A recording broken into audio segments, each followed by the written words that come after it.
This is RedHawk Football Weekly. Brought to you by Courtyard Marriott Hamilton. With modern style and spacious guest rooms, journey to relaxation at the Courtyard by Marriott Hamilton, the Knolls of Oxford. The Knolls of Oxford reminds you to get off the sidelines and live life. And by Skyline Chili. It's always Skyline time. And now, the host of RedHawk Football Weekly, the voice of the RedHawks, Steve Baker. And welcome into RedHawk Football Weekly. I'm Steve Baker, the voice of the RedHawks.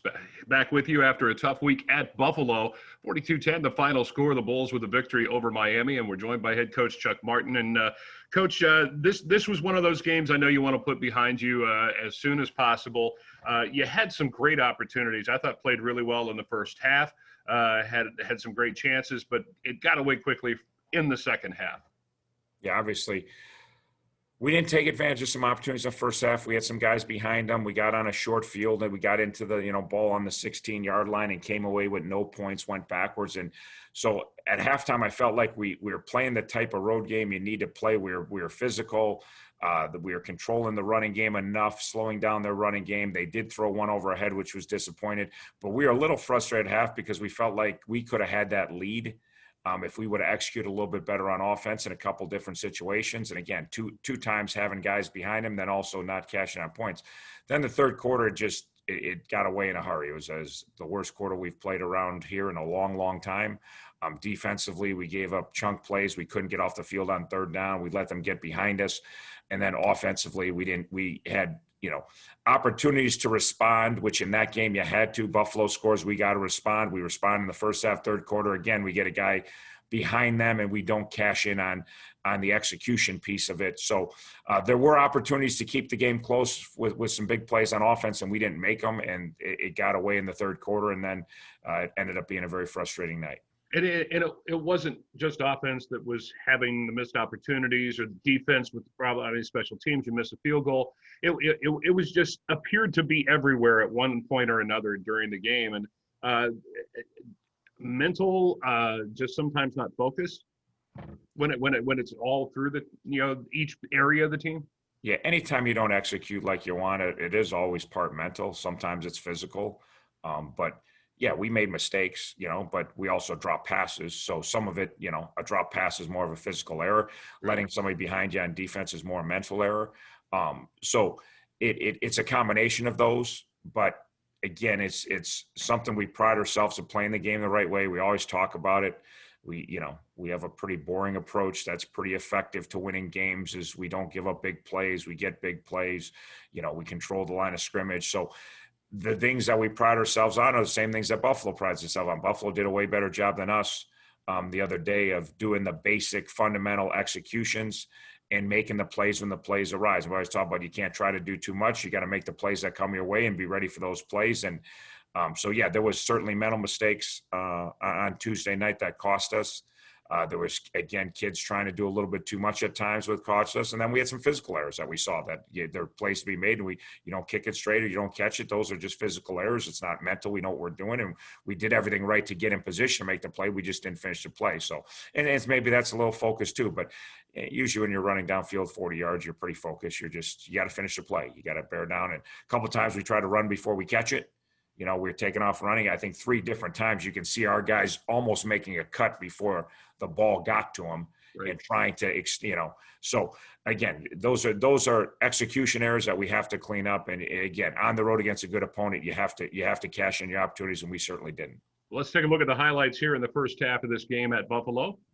Buffalo with the football, 4th and 1. They had already made 4th and 5, but on this stand, Ryan McWood and Ivan Pace both had great nights for you tackling defensively. They come up with a big play, Coach. Yeah, good push up front by the D-line, and then obviously the backers cleaned up. Good scrape by McWood.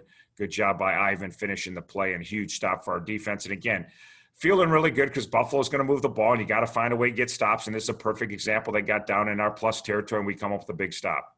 Another play here by special teams. Lots of pressure on the kicker later in that first quarter.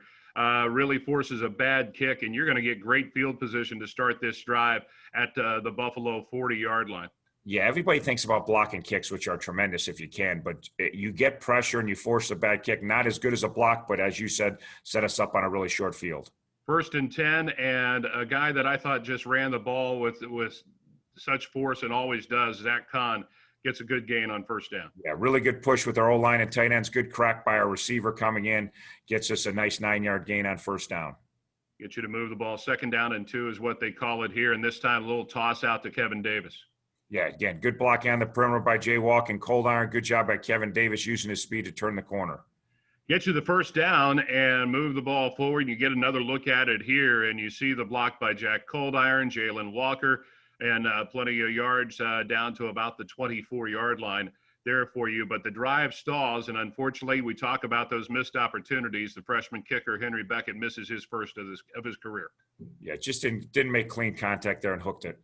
Buffalo scores a couple of touchdowns in between, one on a chunk play, and late in the half, you're on the drive, and Kevin Davis gets you, close to it on 3rd down. And again, this was a 3rd and long situation, and you're going to go for it on 4th down, and a good run.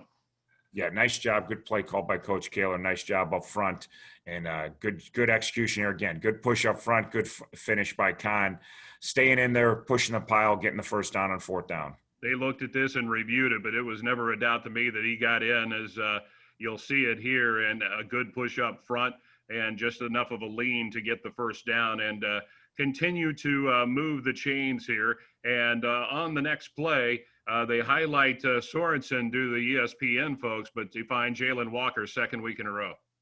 Yeah, one of many opportunities we got behind him. This is the one we cashed in on. Jay Walker makes a great catch on a great throw by AJ, great read by AJ.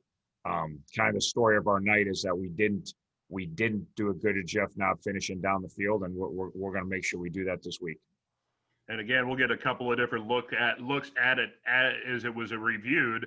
And again, the ball crosses the plane here without any doubt, and into the end zone, and 14-7. As you look at it one more time, will be the halftime score of this football game. As Miami goes to the locker room, they're going to slow it way down, but it gets there between the pylon and the goal line. They're trying to see if he got his foot down, which didn't make a difference in the end because his butt hit the pylon. So they're looking at the foot. If the foot does hit, it's a completion. But even once I think they realized that if the foot didn't, the next thing was butt on the pylon, which makes it a touchdown as long as the ball crossed.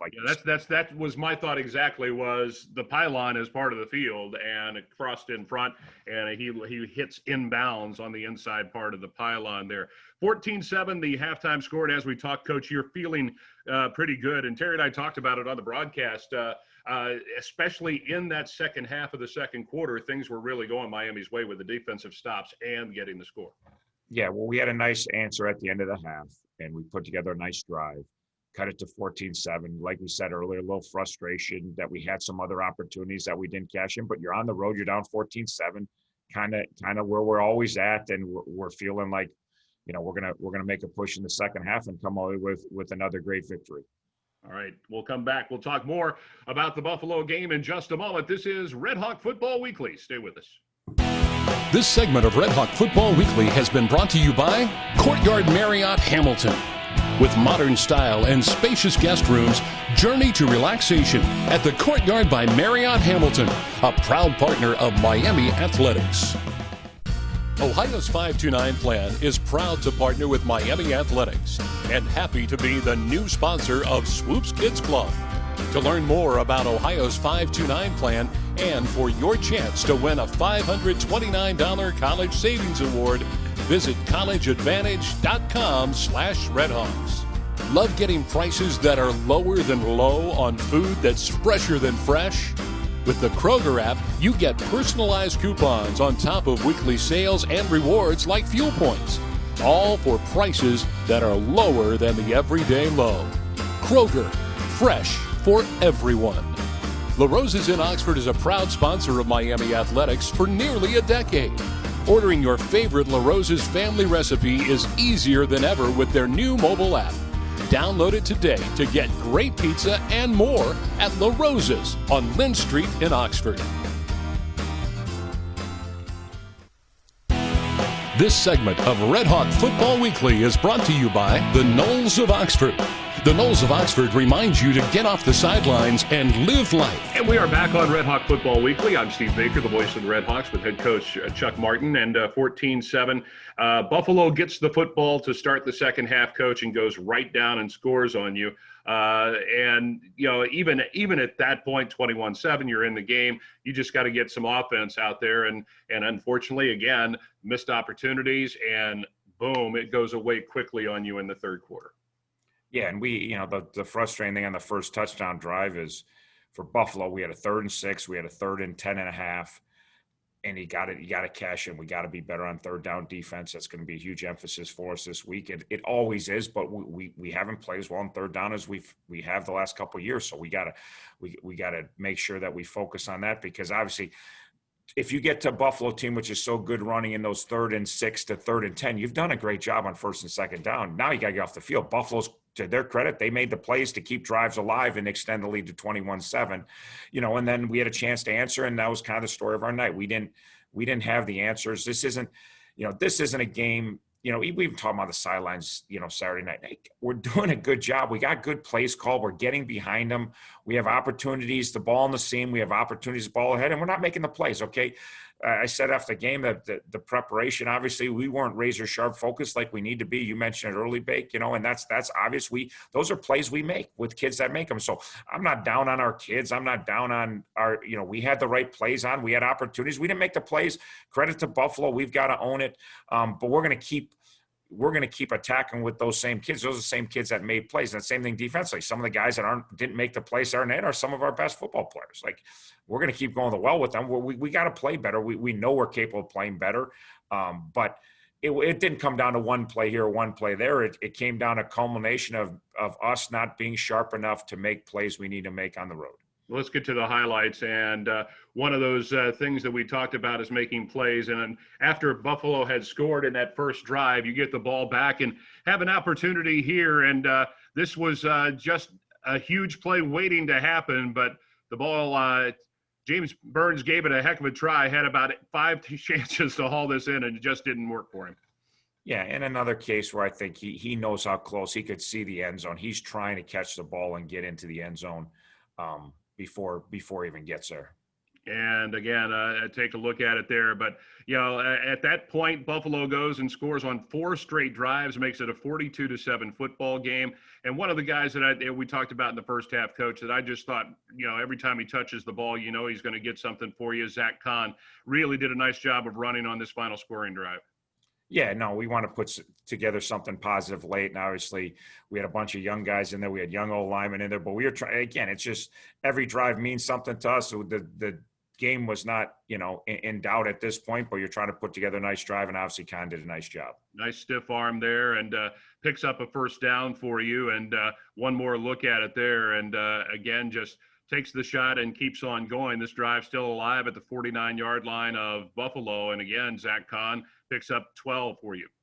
Yeah, and again, good job up front. You got some young tight ends, you got some young old linemen, and it was good to give those kids an opportunity. It's not the way you want it. We don't draw it up to be down 42-7, but the silver lining in the last half of the fourth quarter is we got some young guys in on offense and defense that haven't played and got some game experience, which is so important. So we want to take advantage of that, even though it was a frustrating night.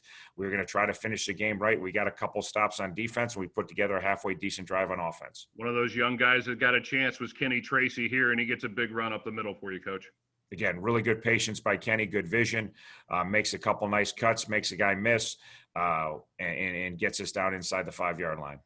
And again, a look at it here as gets you set up in good position for a chance to get some points. And you'll get the points here as Henry Beckett gets a second opportunity, and even with a little hook, gets inside the uprights there and gets you 3 points. And again, helps you score late in the ball game, Coach.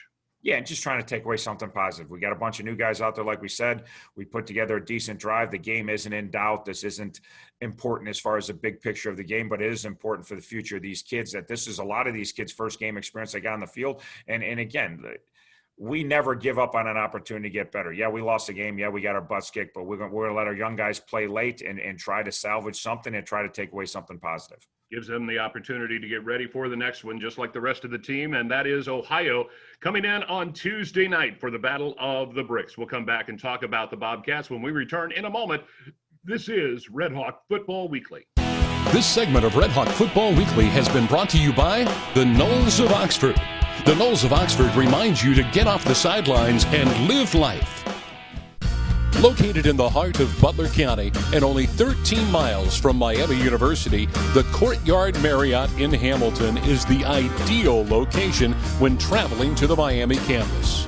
With modern style and spacious guest rooms, journey to relaxation at the Courtyard Marriott, a proud partner of Miami Athletics.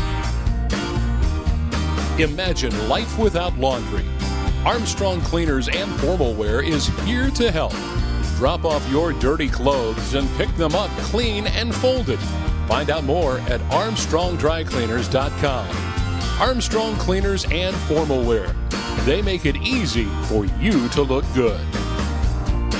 Ohio's 529 plan is proud to partner with Miami Athletics and happy to be the new sponsor of Swoops Kids Club. To learn more about Ohio's 529 plan and for your chance to win a $529 college savings award, visit collegeadvantage.com/RedHawks. This segment of RedHawk Football Weekly is brought to you by Skyline Chili. It's always Skyline time. And we're back on our final segment of RedHawk Football Weekly. Happy to have you with us this week. Miami getting ready for the Ohio University Bobcats and the Battle of the Bricks at Yager Stadium, 8 o'clock on Tuesday night. Terry Bridge and I will have the call for you on the Miami Sports Network from Van Wagner beginning at 7 o'clock in the Knolls of Oxford Tailgate Show. And Coach, Bobcats coming in 1-1, and both of these teams looking to make the most of it and try and keep it to just one loss on this shortened season. And, they have a very talented team coming in, a Frank Solich team. And anybody that's been around MAC football knows what that team means and what they're going to do on Tuesday night, Coach. Yeah, they're going to be really, really fundamentally solid. They're going to play really hard. They're going to play smart. They're going to execute at a high level. His teams always do. OU teams always do. It's been really good football games the last couple of years against them. Really good battles, really clean, hard-fought games. Our teams mirror each other a lot. We're both smart football teams. We're both talented football teams. Our kids play hard. They play disciplined. There's not extracurricular activities for the most part, sometimes. So they've been great battles. Obviously, they're going to have extra incentive because of what happened at their place a year ago. It was a great, great football game. Either team could have won, but we found a way to make a play at the end and win a game that, determined the conference championship and gave us the opportunity to go win a conference championship. And I know they felt like that could have been them. I know we're going to have extra incentive, obviously, coming off a pretty good butt kicking and a lousy third quarter last week. We got a lot to prove just to ourselves that we want to go back and play Miami football. We've worked really hard to set the bar of how we play football, and I'm tremendously proud of our coaches and players. But we didn't, particularly in the third quarter, we didn't play the game the way you need to play to beat a good team. And obviously, Buffalo's a good team. And then coming right back, OU's a very good team. Coming back off of that, the loss and getting ready for this game, Coach, preparation, we talked about, just the fine line that it takes to get ready for an Ohio. Obviously, it's a rivalry game, so there has to be extra incentive in the minds of your players in getting ready for this football team, which I alluded to it earlier, at least you don't have to worry about the being ready to play and fired up aspect of this game. Yeah, and again, the last week's game also helps. Yeah, we're going to be really excited to play this football game, and I think we've been excited to play anyone coming off last week's game. Then you add in the Battle of Bricks and OU and the rivalry, it just makes it even be that much more emotional. And again, some of it is good. Some of the kids probably need that, but for some of my older kids, some of our mistakes have been just too hyped and too aggressive and trying to do too much. So we have to play even though it is OU and you want to have that extra heartbeat that the rivalry brings, you still got to temper it with being really focused and locked in and just execute. Because last week, lack of execution of our offense, defense, and special teams was way more prevalent watching the tape than our kids not being fired up or not being ready to play hard. Our kids were playing hard. We've got to execute a high level. So there's a lot going on this week. We got to stay focused on doing your job just like always and keeping it simple. All right, Coach. Wish you the best of luck on Tuesday night. Thanks for joining us. I appreciate it. Head coach Chuck Martin joining us on this week's edition of RedHawk Football Weekly. Thanks for watching. This has been RedHawk Football Weekly. Brought to you by Courtyard Marriott Hamilton. With modern style and spacious guest rooms, journey to relaxation at the Courtyard by Marriott Hamilton, the Knolls of Oxford. The Knolls of Oxford reminds you to get off the sidelines and live life. And by Skyline Chili. It's always Skyline time. RedHawk Football Weekly is a sports production of Miami University Athletics and Van Wagner Sports Entertainment.